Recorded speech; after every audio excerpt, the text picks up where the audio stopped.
Erin Murphy with EM Health and Fitness here, and I am talking to you guys while my son's napping instead of doing my laundry, which you can see behind me, part of it. I tried to cover up part of it.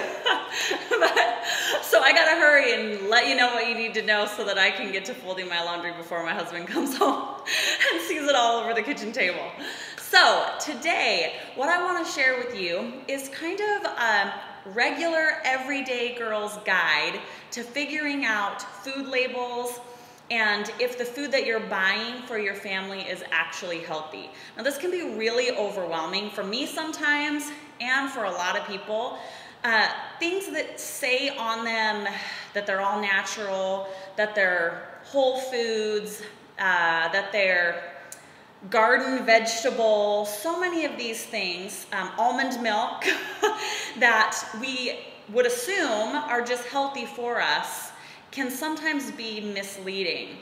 And sometimes I feel like throwing my hands up in the air and just saying, oh my gosh, it's so time consuming to try and figure out what is actually healthy for my family to eat and what is not, that I'm just not even gonna worry about it. And that's not necessarily the best approach to take. So I'm gonna share with you a few simple rules that hopefully will help you out. The first is don't stress out about it, okay? So you just wanna do the best that you can. Sometimes, in all reality, it's just choosing between the lesser of two evils. But if you can't buy organic, whole produce, don't just not eat vegetables. You know, do the best that you can. Grow what you can. Wash your vegetables really well. If maybe you can't get fresh produce, buy frozen or canned. Just try to find some stuff that is free of sodium and things like that. That's just an example.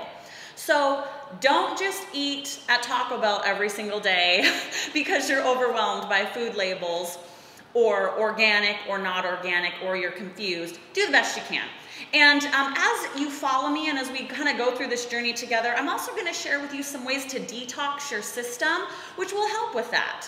There's no way for us to completely stay away from any chemicals, from any and all additives. It's just not realistic to do that. It's not only in our food, it's in the products that we put on our bodies, in our hair. It can be in the products that our food comes in. So don't get overwhelmed, but do the best that you can and educate yourself when you can. So I'm going to talk today about food specifically. I've got some events coming up. If you want to know more about this subject, you may want to try to come to my detox event. And I have a girlfriend of mine that's very knowledgeable she's a licensed esthetician. Hopefully I'm saying that right. And she has an interesting story about her life that kind of led her to only use whole natural products. And she's done a lot of research on products that are good for your skin and your hair and your face and your home, to keep chemicals and additives out of that area as well. But today, I'm just gonna talk to you about some simple things to look for in your food. Recently, I had a post about milk, almond milk specifically, but kind of milk in general. They got a whole lot of feedback and people had lots of questions about what the healthiest milk option was for them and their families to try to keep all the processed junk out of their bodies. And this will go along with that as well, all right? So do the best that you can. Try to eat healthy as much as you can. Try to keep those things out of your system as much as you can, but don't get completely overwhelmed. Here is a list, and I'm gonna try and figure out my editing enough to put it up on the screen as well so that you can see it, but I wanna make sure I don't get any of these, leave anything out, so I wrote them down as well. But here's just a simple list when you're looking at products that you're buying, and this, you should read the labels on everything, even things that you don't think have anything else in them, just fruits or vegetables that you buy. If they've got a label, turn it over and read, because you might be surprised. But here's just a list of simple things that you should try to avoid in your food if you can. Corn syrup. If it says corn syrup on the label, it's not a good deal. Try not to eat that. Artificial flavors.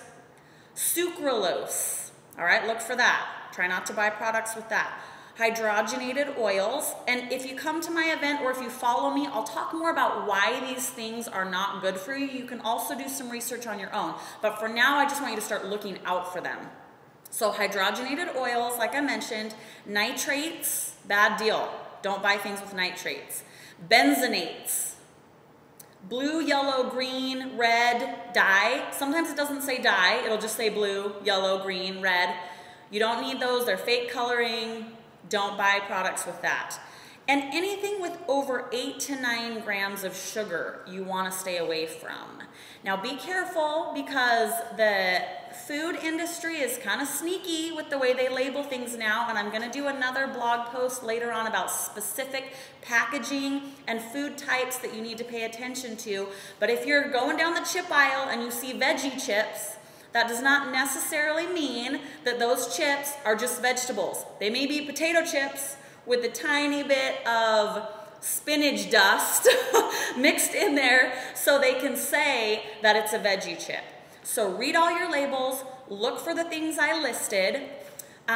Keep paying attention to my website. I'll show you how to detox from the things that you miss.